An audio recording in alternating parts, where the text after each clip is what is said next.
the Giants have made a significant signing. They've signed one of the best relievers on the market. The catch, they plan to use him as a starting pitcher. However, given everything we know about the pitcher and what we know about the contract, I think it is a really good move for the Giants. You are Locked On Giants, your daily San Francisco Giants podcast. Part of the Locked On Podcast Network, your team every day.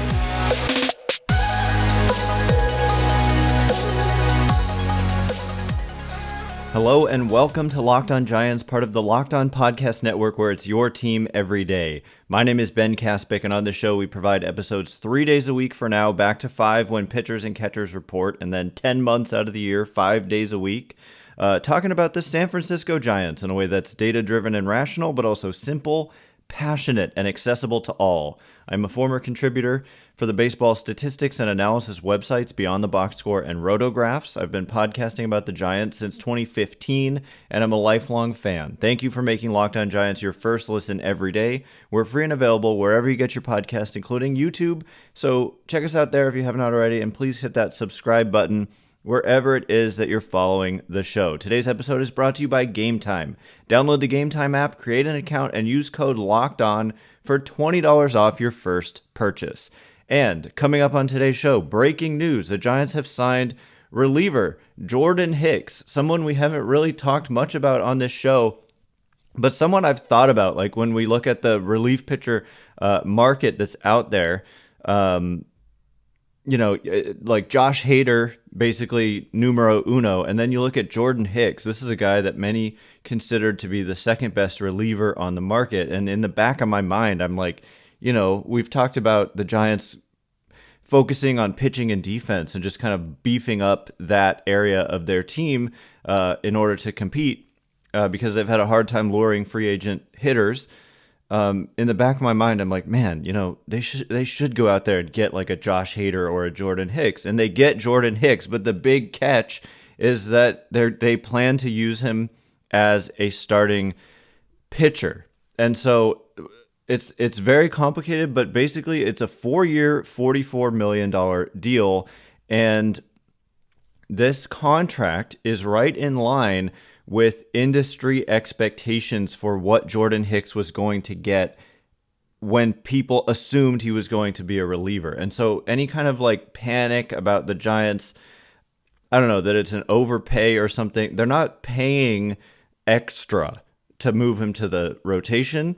He is a guy who, like, the only reason he kind of moved to the bullpen was that he suffered some injuries early in his career. The thing is, he's also still very young. He is 27 years old. He's the 6th youngest free agent out there. He throws 100 miles an hour. He literally averaged over 100 miles an hour with his fastball in 2023. And it's a sinker too. Like, he throws a 100 mile an hour sinker, like on average 100.3 miles an hour. Ground ball rate is through the roof, and so we should have kind of seen this coming in a way. The one thing he doesn't do that the Giants like to kind of emphasize as a priority is he's not the number one strike thrower. His career walk rate is almost 13%, and that's pretty high. I mean, he's wild. And imagine being a hitter and the guy's throwing 100+ mile an hour sinker and you're wild. But basically, he was a starter.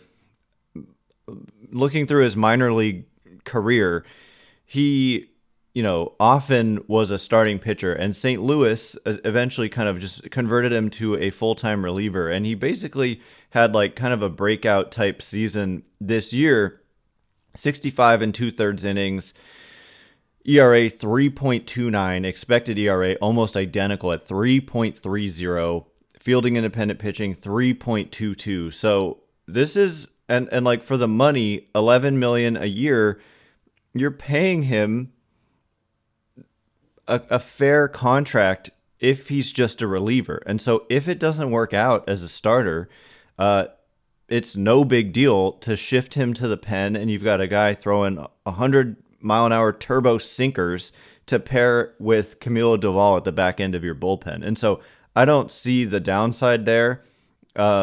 outside of, I mean, I don't know, if he starts to fatigue, if he struggles in the starting rotation, just move him to the pen, and it's not like you've paid him double to be a starting pitcher. And so just to prove my point, I mean, I'm not exaggerating when I say this deal is in line with industry expectations for what he was going to get when everybody assumed he would just continue to be a reliever. So again, it's a 4-year, $44 million contract. ESPN's prediction for the contract for Jordan Hicks was, guess what? 4 years, $44 million. Kylie McDaniel, I like him a lot. Some people just say ESPN stinks, but Kylie McDaniel doesn't. And he predicted to the dollar this contract. And MLB trade rumors, everybody checks out their contract predictions list. Maybe not everybody, but very popular to look at their list. And they had 4 years, $40 million, so almost exactly the same. $4 million off, $1 million a year off. And FanGraphs had him at 3 years, $30 million. So basically the same AAV, but he gets an extra year. But the other two had him at 4 years, and he gets the 4 years from the Giants. So I don't really see any kind of downside in the contract it's a fair contract, even if he was just a reliever. And so if you turn him into a starter and he becomes a guy who can throw 100+ innings, you do assume that, if you're putting up low threes ERAs as a reliever, that number is probably going to get worse if you're a starter. That's just kind of how it works. The more times you have to face hitters, the more pitches you have to throw in an outing, he's probably not going to average over 100 miles an hour on his fastball if he's trying to go out there and throw 4, 5, 6+ innings in a start. I would imagine they use him more of a guy who's 4, 5, maybe 6 innings. So it's kind of that. It's not like an opener. It's not any of that. It's just kind of he's a good pitcher, and they just brought in a good pitcher. And so they have said it before. They don't think of these things so much in terms of the binary of starter or reliever. They think of it more, or even with a rotation, they don't think of it so much as we've got a number 1, a number 2, a number 3, a 4, and a 5. They think of it more as I don't remember what the number is, but you've got X amount of innings to cover in a season. And so they think of it more as allocating innings to pitchers. And so for Hicks, I think there's a $2 million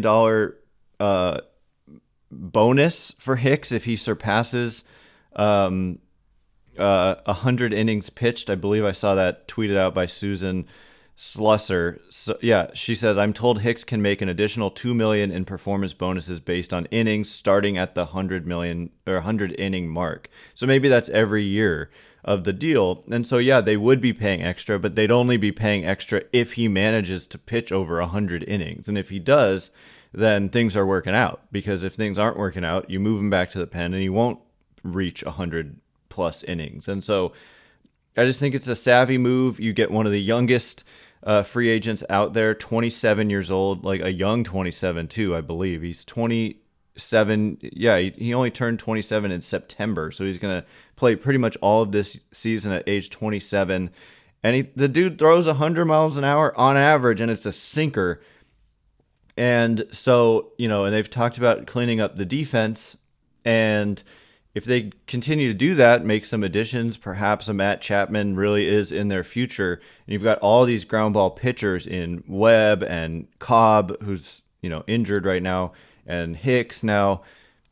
Man, they already are leading the league in ground ball rate, and this is just going to add to that. And so I like this signing quite a bit. I think it's a low risk in a way kind of move, although he has had injury history, but the fact that they're moving him to the starting rotation, I don't view as some kind of huge additional risk, because the contract reflects what people thought he would get anyway as a reliever. That's what I'm trying to say. But the big question is, does it take them out on other starting pitchers? Does this mean they're not going to sign Blake Snell for sure? Are they just we're done? We got Robbie Ray, we got Jordan Hicks, very unorthodox, but that's what they've done. So we'll get into that topic in just a minute. And before we do, today's episode is brought to you by our good friends over at Game Time. Buying tickets to your favorite event shouldn't have to be a stressful event in and of itself, right? Because you're trying to go to these events to have fun.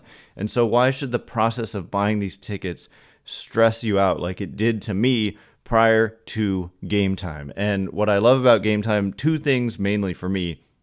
Number one, images of seat views. If I'm going to a new venue and I'm looking at a two-dimensional map, how on earth am I supposed to know what does the view from the seat look like? If I'm going like second, third deck, are we really up high or is it kind of down low? I have no idea. I need to look at and see, and Game Time has that for their tickets. And also the lowest price guarantee, because obviously I want to get the lowest price. And if you find tickets in the same section and row for less than what you paid, Game Time will credit you 110% of the difference. So take the guesswork out of buying tickets with Game Time. Download the Game Time app, create an account, and use code LOCKEDON for $20 off your first purchase. Terms apply. Again, create an account and redeem code LOCKEDON for $20 off. Download Game Time today. Last minute tickets, lowest price guaranteed.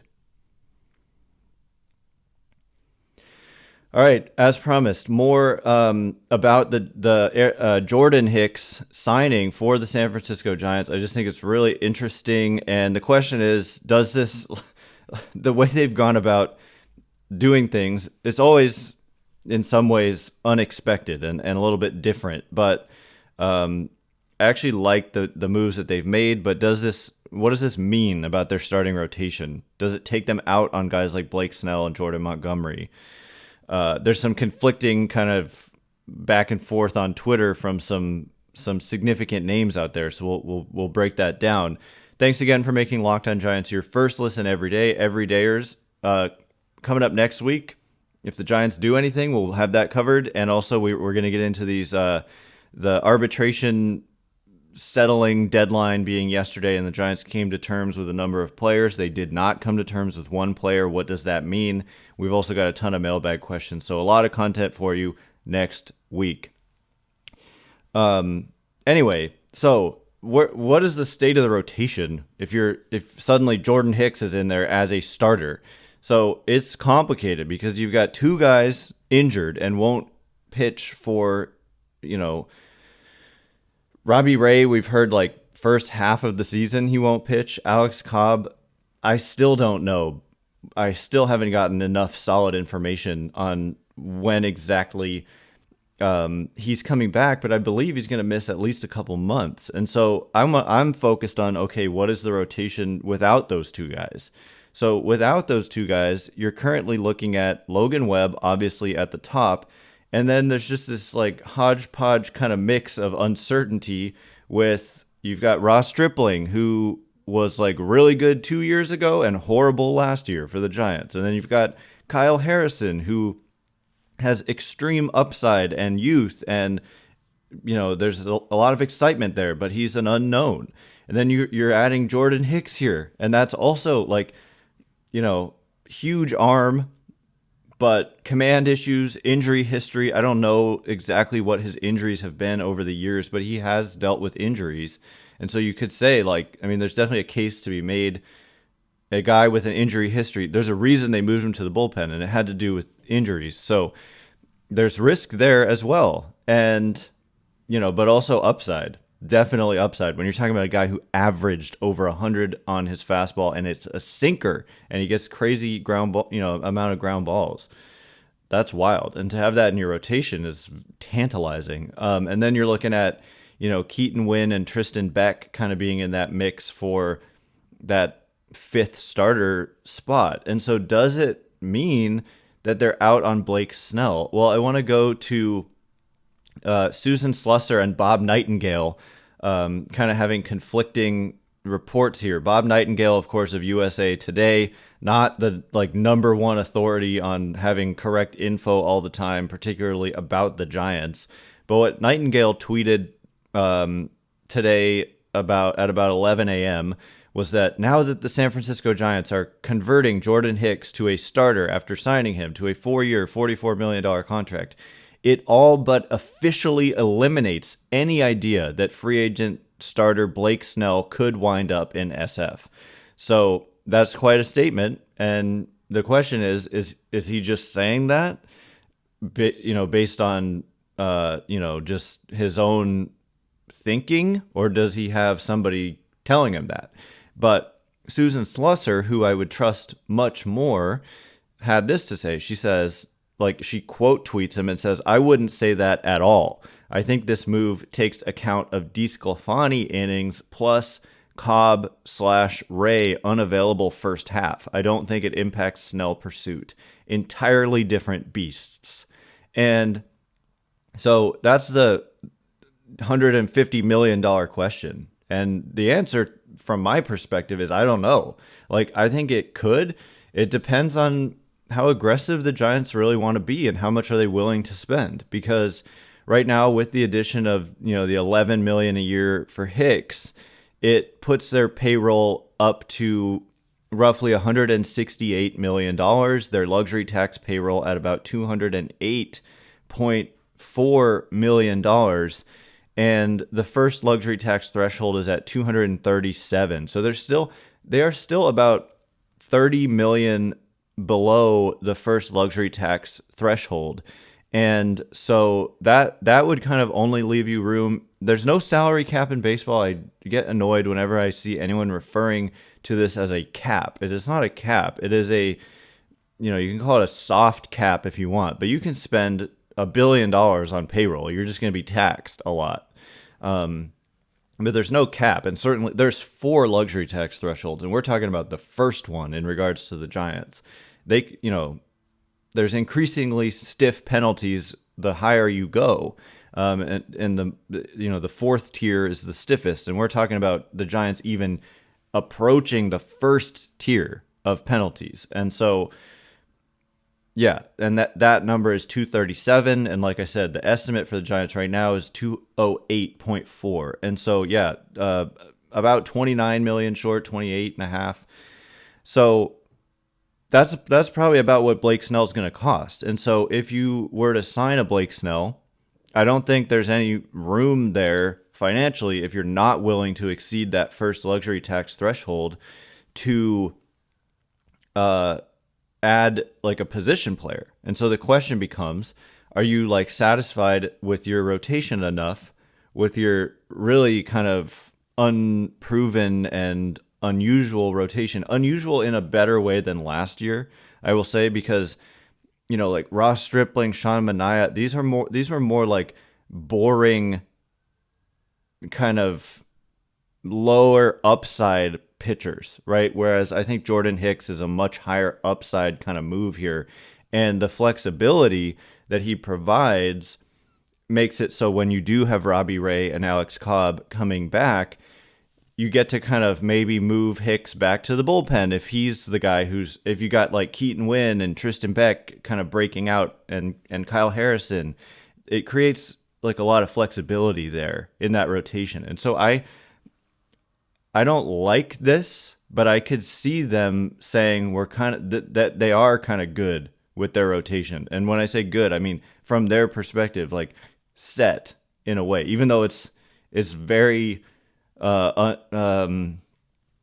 it's not the most stable looking thing at all. But at the same time, you do have to take into account Robbie Ray and Alex Cobb are coming back. And so once those guys come back, then what are you looking at? So let's look at that. We looked at what does it look like before them, but what does it look like after? Let's just say they both come back on the same date, after the All-Star break or whatever. Let's just assume they're both healthy, okay, and ready to go. Logan Webb, Robbie Ray, whoever you want to put third, Alex Cobb, let's say, Kyle Harrison, and Jordan Hicks. That's a full rotation right there. And you're not even talking Keaton Winn or Tristan Beck or anybody else, because they've talked about having this pipeline of pitching coming as well that they're really excited about. Farhan Zaidi even said it was the best young pipeline of pitching that he's ever had in any team he's been on, with the A's or with the Dodgers. When they're talking about the young pitching that's coming up through their system right now, And it's already started with Kyle Harrison, Tristan Beck, Keaton Wynn, and then there's a lot more guys. There are many more: Kaiwei Tang, Mason Black, Ryan Murphy, Carson Wisenhunt, Landon Roop, Hayden Birdsong, Carson Ragsdale. There's just a lot of guys coming, and so once you take into account Ray and Cobb coming back, it's possible to me that they see that there's not really, like, if you add a Blake Snell, it pushes. I mean, I didn't even account for Stripling in that when Ray and Cobb are coming back. And so, yeah, Webb, Ray, Cobb, Harrison, Hicks. I mean, that, first of all, that's a good rotation, I think. Like, really good if everybody's healthy, but there's a lot of injury risk there. And again, it's not taking Beck, Wynn, Stripling, and then all those other young guys. Where do they fit in? So they may be done. They may actually be done in their starting rotation. I think that's going to disappoint people if it's true, but I believe then maybe you pivot to the position player side, and then maybe like Matt Chapman, the more ground ball guys you bring in, the more maybe like just getting that done, bringing in a Matt Chapman and his platinum kind of defense, and then getting a backup in case Marco Luciano doesn't come through at shortstop. That may be the play there as the last big addition for the Giants. So it's been an unusual offseason, but I think they've improved their team. So coming up in just a minute, I want to just take the broader picture and look at the additions that they've made and what I think they should do and or will do moving forward, and final thoughts on if that is their rotation. Is it enough? That is questionable. We'll get into it in just a minute. And before we do, today's episode is brought to you by our good friends over at FanDuel. The NFL season, the regular season, it has wrapped up, but there's still time to get in on the action with FanDuel, America's #1 sportsbook. Right now, new customers get $150 in bonus bets guaranteed when you place a $5 bet. That's $150 in bonus bets, win or lose. So any of the matchups this weekend, 49ers get to just sit back and watch with their first round, with their #1 seed and getting to skip that first round. Place a $5 bet on any of these games, money lines, over-unders, whatever it is that you want. Win or lose, $150 in bonus bets when you go to FanDuel.com/lockedon. The app is so easy to use, and there are many different ways to bet, like live same-game parlays, finding bets in the new Explore tab, make a parlay in the Parlay Hub to find, which is the best way to find popular parlays, and more. So again, FanDuel.com/lockedon, and make your first bet a layup. FanDuel, official partner of the NFL.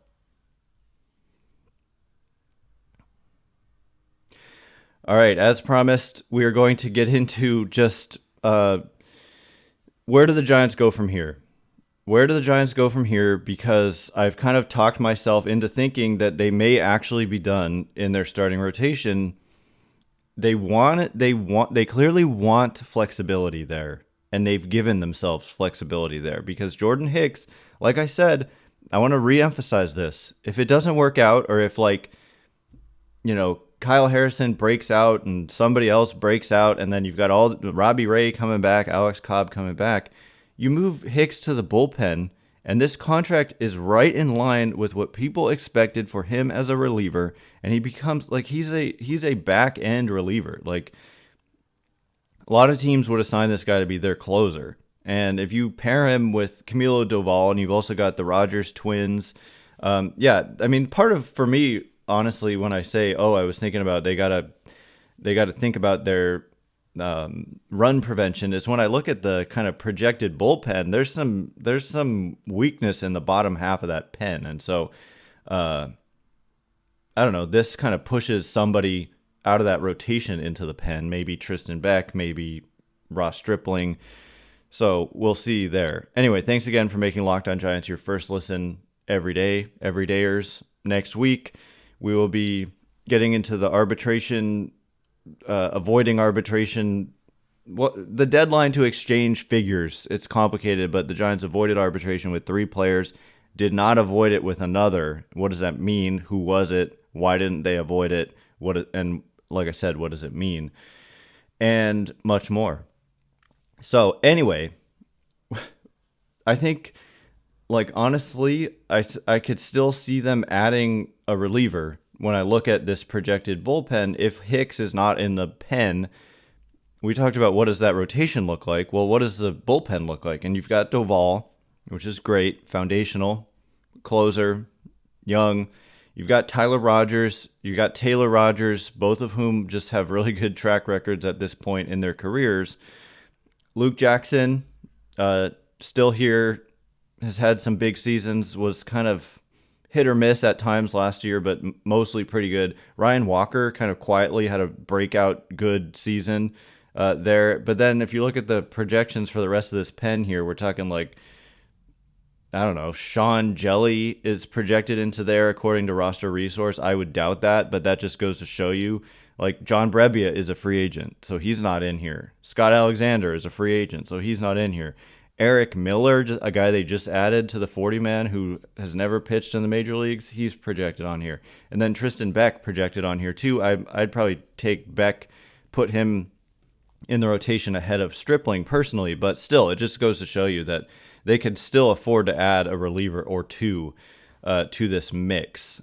But, I mean, once Cobb and Ray come back, then it might push some other, like Keaton Winn and Tristan Beck into that bullpen mix. And so don't fully expect them to, like, not do some of what we saw last year. I think it's different and better than what we saw last year, but nonetheless, it's still like a fluid staff. And I just want to reemphasize the way that they have talked about it and the way that they think about it is not like we've got a 1 through 5 starting rotation. And it's more like we've got whatever it is, like 2,000, some number of innings, right, that you have to cover in a given year. It's like 1,500-ish, 1,450 innings, it looks like, is the number for the Giants. Yeah, I mean, it's about Giants pitched 1,432 and 2/3 innings in 2023.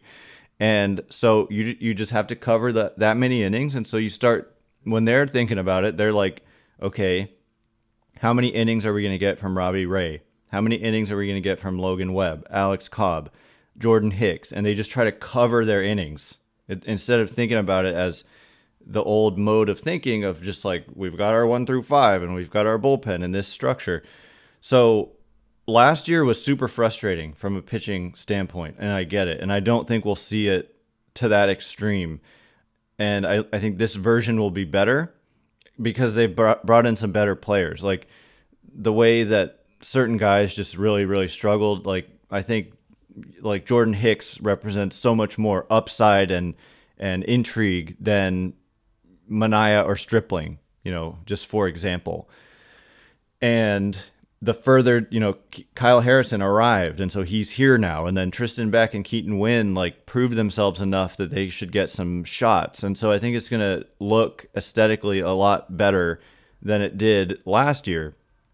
That being said, like, I kind of don't see a Blake Snell fit here now, especially if we're like limiting ourselves to that first luxury tax threshold, which I wish they wouldn't, but they are not a team that has consistently gone above that number. And when I say consistently, I mean, they were only doing it and only by a little bit when they were like in the championship era, basically. And so they haven't done it under Zaidi. They have not exceeded the first luxury tax threshold, and it used to be lower, and now it's gone up. So it looks to me like there's room, like financially, like makes sense. It could make sense to make one more impact signing, and you could also trade. They could, they already traded away money. Well, actually, they made it an even swap money wise, but you could like make a trade where you shed salary, like Michael Conforto, for example, and that could free up money, and then maybe you do make a Blake Snell addition and a position player addition. But to me, I still see like a Cody Bellinger or a Matt Chapman making sense here potentially, and especially like Matt Chapman for that defense, even though I have fears of and flashbacks that he could be Evan Longoria 2.0, where you're getting him on the downslope of his career, paying for what he's done in the past instead of what he's going to do moving forward. So I definitely fear that, but I also like dream on just defensively with such a ground ball heavy staff, how that could impact the team. And they also need, to shore up that shortstop position instead of just like simply going Marco Luciano, sink or swim, and then we've got no plan behind that. They need somebody as a plan behind that. And so they've got work to do there. I think they've put themselves in a position where they could add, basically any one of the Boris Four, the big four, Snell, Montgomery, Chapman, Bellinger. But I'd kind of, after today's signing, I'd probably swing a little bit more towards it being a position player rather than a starting pitcher at this point. And I'm guessing a lot of people are going to think that's a bad idea given all the uncertainty, but you have to remember Robbie Ray and Alex Cobb are coming back, and then like account for that rotation being full, and you want to give young guys opportunities. And so that, and like, I don't know, they didn't hit well and they had defensive problems last year. So I feel like adding position players, they did sign Jung-Hoo Lee, but he's an outfielder, but I like that move. I do like that they've signed two of the youngest. Jung-Hoo Lee, by the way, was the youngest of all free agents, and they got him, and Jordan Hicks, the 6th youngest, and they got him. So I like that. But anyway, that's my analysis. I'm not sure what they're going to do. They're kind of an unpredictable team in a lot of ways. So anyway, that is all the time we have for today. Thanks again for making Locked On Giants your first listen every day, everydayers. Next week, arbitration stuff that got resolved. One thing did not get resolved. What does that mean? Mailbag questions, more about this Hicks signing. Probably going to get a presser with, Farhan Zaidi, and I want to hear what he has to say. Talking about, are they done? I'm sure he'll get asked that question. Are they done in the rotation? And we'll break it down next week. So, once again, my name is Ben Kaspick. Check me out on Twitter or X at Ben Kaspick, Kaspick. If you like this show, please consider rating it or leaving a review. It helps me out a lot, so thanks in advance, and thank you to everyone who's done so already. I can't wait to be with you again next week. Thanks again for listening. You are now Locked On Giants.